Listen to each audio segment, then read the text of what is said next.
I never thought my own hotel would become the place where I'd feel most unwelcome. It started 3 weeks ago, when David mentioned his mother wanted to organize a family reunion. Without hesitation, I offered our hotel in downtown Charleston as the venue. The Magnolia Grand had been my baby for 8 years now, built from nothing but dreams and determination after I moved here from Ohio. "That's really generous of you, Sarah," David said, but something in his voice seemed distant. I brushed it off, thinking he was just stressed about work. I genuinely wanted to do something nice for his family. Elena, his mother, had always been polite, but cold toward me. Maybe this gesture would finally break through that wall between us. The next day, I called my assistant Jennifer to set everything up. The VIP lounge on the second floor would be perfect for about 40 people. I had the catering team prepare a menu featuring Southern classics, mixed with some modern touches. I even arranged for live jazz music, knowing how much David's family loved that kind of atmosphere. But as the days passed, something felt off. Elena was handling all the arrangements through Jennifer, never speaking directly to me. Every detail, from the flower arrangements to the seating chart, went through my assistant. When I tried to get involved, Jennifer would awkwardly explain that Mrs. Rodriguez had already decided everything. I told myself Elena was just being efficient, trying not to burden me with too many decisions. "She probably wants to surprise you," David suggested when I mentioned feeling left out of the planning. "You know how she likes to be in control of family events." I wanted to believe him, but my gut told me something else was happening. The week of the reunion, I noticed Elena visiting the hotel twice without telling me. Jennifer mentioned she'd been very specific about certain arrangements, especially regarding the guest list and seating. When I asked to see the final plans, I was told they were still being finalized. It struck me as odd since the event was only 3 days away, but I decided to trust the process. I spent extra time that week making sure everything at the hotel was perfect. The staff polished every surface, arranged fresh magnolias in all the common areas, and prepared the VIP lounge with elegant table settings. I wanted David's family to see that I could host them beautifully, that I belonged in their circle. Saturday morning arrived with typical Charleston humidity. I chose a navy blue dress that was sophisticated but not too formal, paired with pearl earrings David had given me for our anniversary. Standing in front of the bedroom mirror, I practiced my smile, rehearsing conversations I might have with his aunts and uncles I'd only met briefly at our wedding 5 years ago.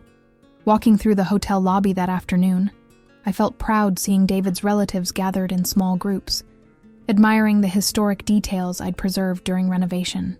His cousin Maria complimented the chandelier, and Uncle Carlos was taking photos by the grand staircase.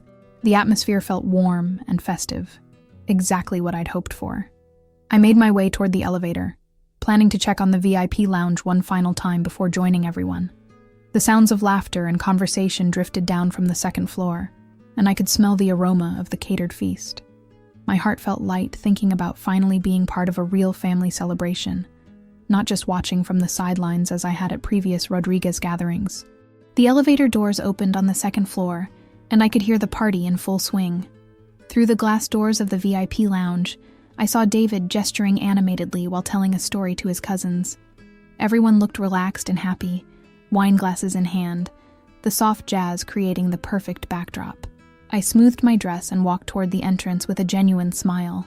"Excuse me, ma'am." The voice made me stop short. Marcus, one of my security staff members, stepped in front of me. His face looked pained, like he was about to deliver bad news. "I'm sorry, but I can't let you into the VIP area right now." I stared at him, certain I'd misheard. "Marcus, what are you talking about? This is my hotel." My voice came out confused rather than angry. This had to be some kind of mistake. "I know, Mrs. Rodriguez, and I'm really sorry about this." Marcus looked like he wanted to disappear. "But I have direct orders from Mrs. Elena Rodriguez. She said the VIP section is for family members only today." The words hit me like a physical blow. Family members only. I watched through the glass as David laughed at something his brother said, completely unaware of what was happening 20 feet away. My hands started to shake slightly, and I pressed them against my sides to steady myself. "There must be some confusion," I managed to say, though my voice sounded hollow even to me. "I'm David's wife. I organized this entire event." Marcus shifted uncomfortably. "Ma'am, I'm just following the instructions I was given. Maybe you could speak with Mrs. Elena directly? As if summoned by our conversation, Elena appeared at the glass doors. She walked out with that same polite smile she'd worn at every family gathering, the one that never quite reached her eyes. She was dressed in an elegant burgundy dress that probably cost more than most people's monthly salary. "Sarah, dear," she said in her measured voice, the same tone she used when correcting a child. "I hope you understand, but we wanted to keep today's celebration intimate. Just immediate family, you know how it is." I felt like someone had turned the volume down on the world. The jazz music seemed muffled, the conversations distant. "Elena, I don't understand. I'm David's wife. I am family." Her smile never wavered, but her eyes grew colder. "Of course you are, querida. But this is really about the Rodriguez family history. Sharing old stories, that sort of thing. You'd probably be bored anyway." She gestured toward the general lounge downstairs. "The main dining room is lovely. You could enjoy a quiet dinner there." The dismissal was so casually delivered, so matter-of-fact, that for a moment I couldn't process it. I looked past her through the glass doors and saw David's sister holding up an old photograph, everyone gathering around to look. They were sharing memories, stories from before I existed in their world, and I was being told I had no place in any of it. "I see," I said quietly, though I didn't see anything clearly anymore. My own hotel suddenly felt foreign, like I was trespassing in someone else's space. I'll be downstairs then." Elena nodded approvingly. "That's probably for the best. We'll try not to keep the noise down too much." She turned and walked back into the VIP lounge, leaving me standing in the hallway with Marcus, who looked like he'd rather be anywhere else in the world. Through the glass, I watched David raise his wine glass in a toast. His face was animated, happy, surrounded by people who'd known him since childhood. He looked toward the door briefly, but his gaze passed right over me, as if I were invisible. The toast continued, everyone laughing at something his father said. I turned away slowly, my legs feeling unsteady. The elevator ride down to the main floor felt endless. When the doors opened, the hotel lobby looked different somehow, less welcoming. Guests moved through the space naturally, but I felt like an outsider looking in. The irony wasn't lost on me that in the building I'd poured my heart and soul into creating, I was now the one person who didn't belong.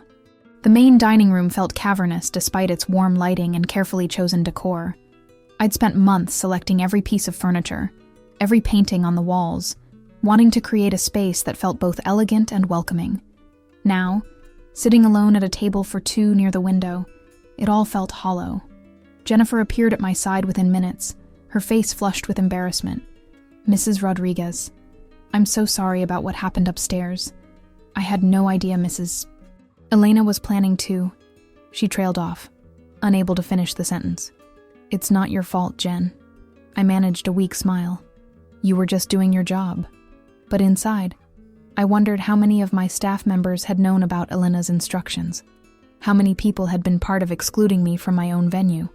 The server, Katie, brought me a glass of wine without being asked. "On the house," she whispered, giving my shoulder a gentle squeeze.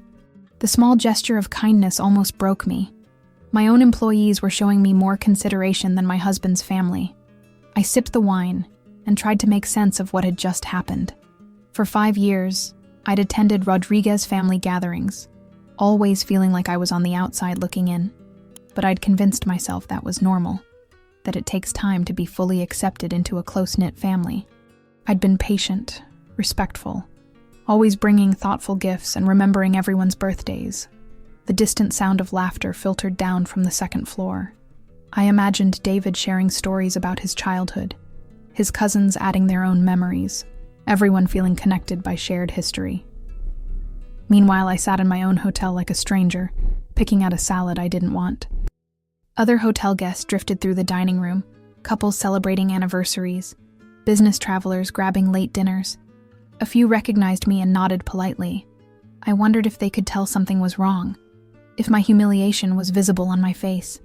My phone buzzed with a text from my sister back in Ohio. "How's the big family reunion going? Bet you're having a blast."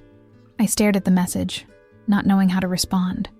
How could I explain that I'd been excluded from a party I'd organized in my own building?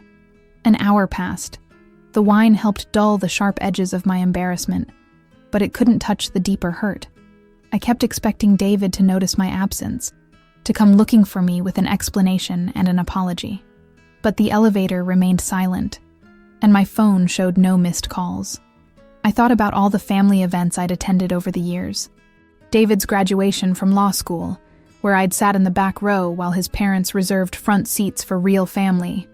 Christmas dinners where I'd helped in the kitchen while his female cousins relaxed in the living room, accepted without question. Birthday parties where I'd been polite and grateful for any attention, never demanding to be treated as an equal.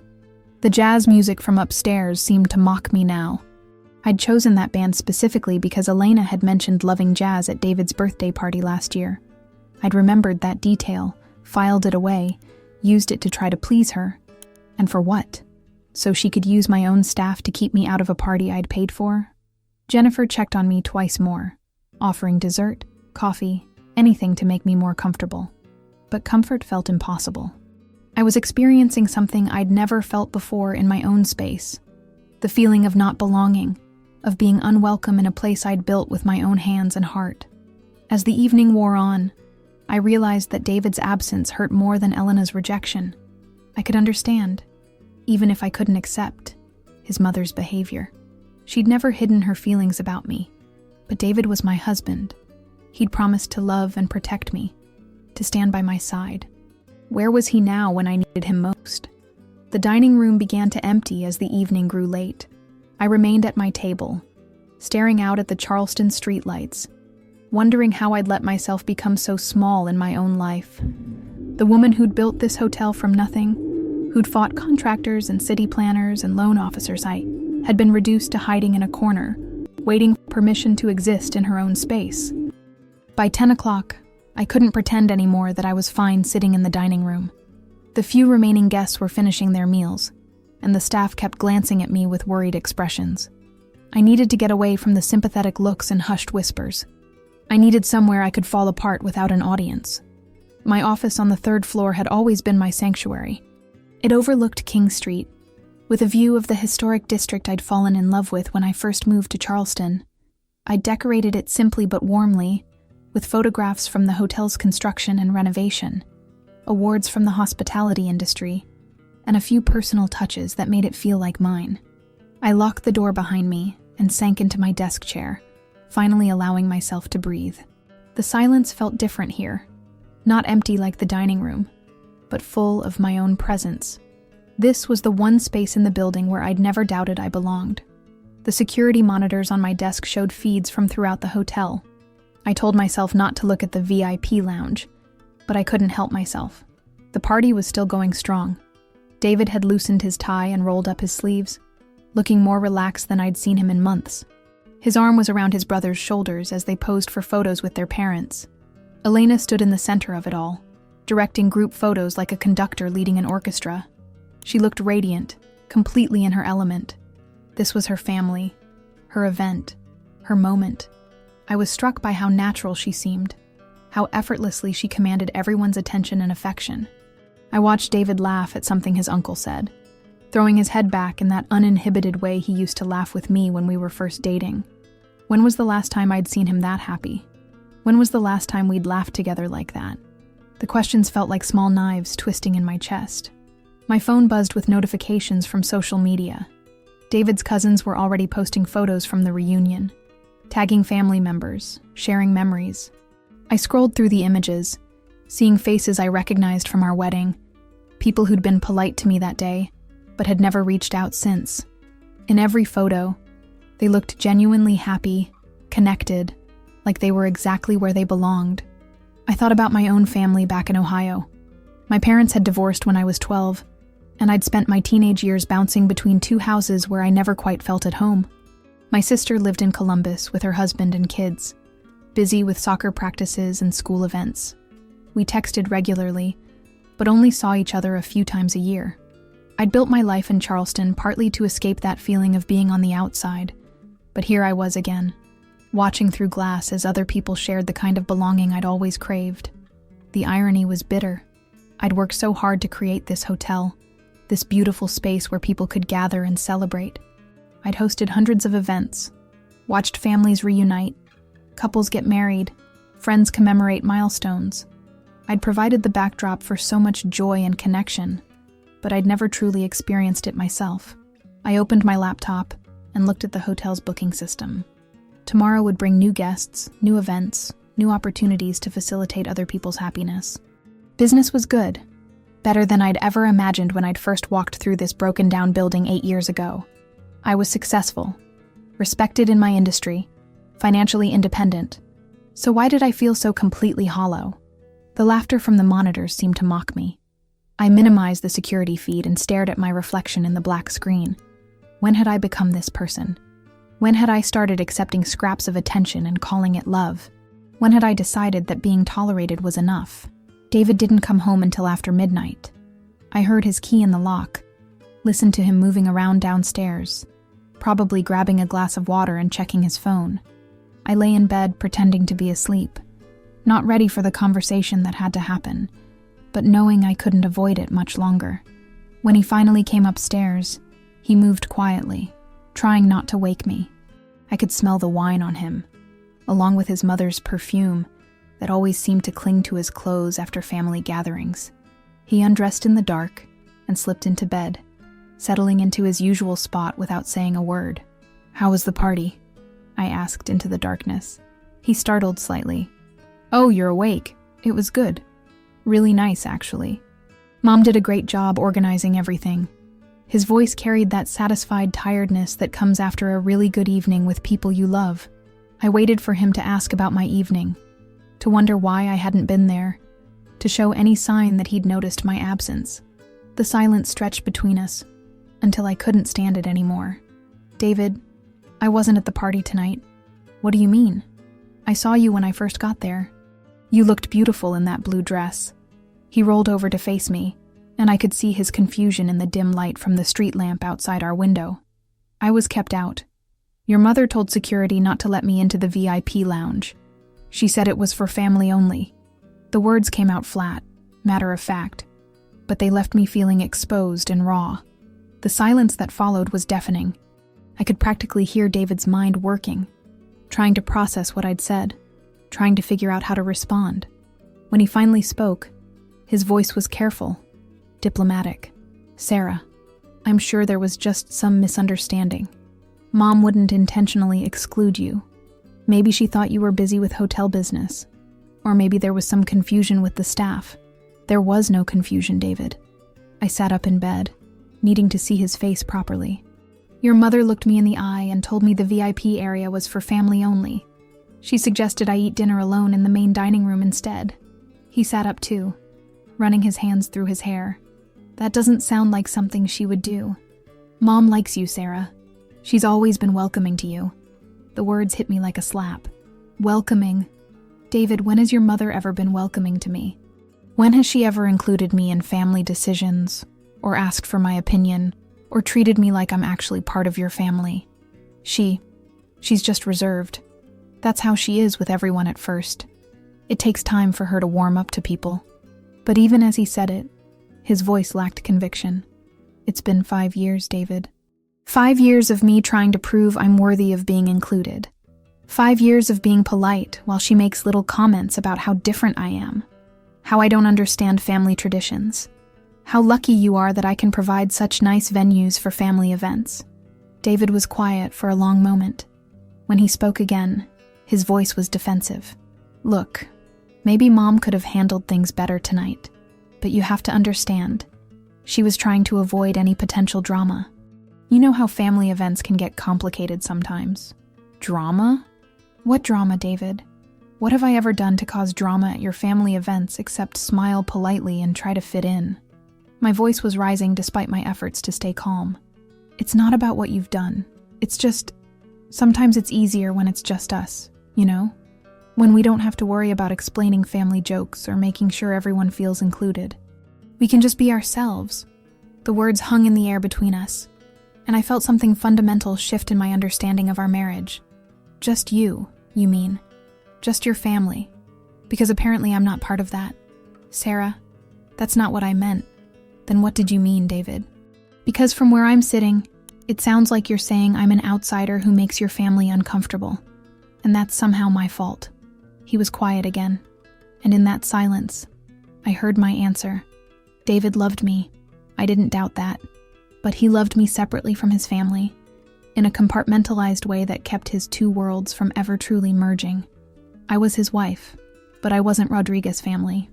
And tonight had made it clear that when forced to choose, he would always choose them. I need you to tell me honestly, I said quietly. Did you notice I wasn't at the party tonight? Another pause. I thought I saw you earlier, and then I got caught up in conversations. You didn't notice. For 4 hours, your wife was missing from a party in her own hotel, and you didn't notice. It wasn't a question anymore. It was just the truth, hanging between us like a wall I wasn't sure we could ever tear down. The next week felt like walking through fog. David tried to act normal, bringing me coffee in the morning and asking about my day, but there was a careful politeness between us that hadn't been there before. He avoided mentioning his family, and I stopped pretending everything was fine. I threw myself into work, meeting with vendors, reviewing quarterly reports, planning upcoming renovations, but every conversation felt like I was going through the motions. My assistant Jennifer kept giving me worried looks, and I caught some of the staff whispering when they thought I couldn't hear them. On Wednesday, Elena called the hotel directly, asking to speak with Jennifer about booking the VIP lounge for David's father's birthday party in 2 months. She didn't ask to speak with me, didn't acknowledge that anything unusual had happened at the reunion. It was as if she expected business to continue as usual, with me providing the venue and staying quietly in the background. That's when something clicked into place for me. I realized I'd been thinking about this all wrong. I'd been focusing on the hurt, on feeling excluded and rejected. But this was my hotel, my business, my space, and I'd been letting someone else dictate the terms of how it was used. I asked Jennifer to transfer Elena's call to my office. When she came on the line, her voice had that same polite formality it always carried when she spoke to me. Sarah, dear, I hope you don't mind me calling directly. I wanted to arrange Carlos's birthday celebration, and your hotel worked out so beautifully for the reunion. Actually, Elena, I do mind. The words came out steadier than I felt. Any future events booked by your family will need to go through me personally. I'll need to approve all arrangements, including guest lists and room assignments. There was a pause. I don't understand. Is there some problem with your staff? Jennifer has always been so helpful. There's no problem with my staff, but this is my business, and I make the decisions about how my property is used. If you'd like to book another event here, you'll work directly with me. Sarah, I think there might be some misunderstanding about what happened at the reunion. If you felt left out somehow, that certainly wasn't intentional. Elena, let me be very clear. There was no misunderstanding. You instructed my security staff not to allow me into the VIP area of my own hotel. You told me I wasn't family. That's not something that happened by accident. Another long pause. When she spoke again, her voice was cooler. I see. Well, I suppose we'll need to find another venue for Carlos's party. That's your choice, I said. But if you do decide to book here again, it will be on my terms. After I hung up, I sat at my desk feeling something I hadn't experienced in years, a sense of my own power. I'd spent so long trying to earn acceptance that I'd forgotten I didn't actually need it. I had my own life, my own success, my own space. That evening, I told David what had happened. He listened without interrupting, his face growing more troubled as I explained my conversation with his mother. Sarah, I think you might be overreacting. It's just a birthday party. Does it really matter who books it? It matters to me, David. This is my business, my livelihood. I won't have it used as a venue where I can be excluded whenever your family feels like it. But you're making this about the business when it's really about personal feelings. Mom probably didn't mean to hurt you at the reunion. Can't you just let it go? I looked at my husband, this man I'd loved and built a life with, and realized he still didn't understand. He saw my need for respect as pettiness, my boundaries as overreaction. He wanted me to absorb the hurt quietly so his family could remain comfortable. I'm not making this about personal feelings, David. I'm making this about respect. Your mother used my own staff to humiliate me in my own building. If I don't stand up for myself now, when will I? I just think you're creating more problems than you're solving. This is going to cause tension in the family. There's already tension in the family, David. The difference is now you're going to have to see it instead of pretending it doesn't exist. That night, I suggested David stay at his mother's house for a few days. I told him I needed space to think, to figure out what I wanted our marriage to look like going forward. He packed a bag reluctantly, asking repeatedly if I was sure, if we couldn't just talk it through. But I was past talking. I'd spent 5 years talking, explaining, accommodating, shrinking myself to fit into spaces that were never meant for me. Now I needed silence, needed time to remember who I was before I started measuring my worth by other people's acceptance. After David left, I walked through the hotel alone, seeing it with fresh eyes. Every detail reflected choices I'd made, problems I'd solved, dreams I'd turned into reality. This was mine. I'd built it, and I'd protected it, and no one could take that away from me.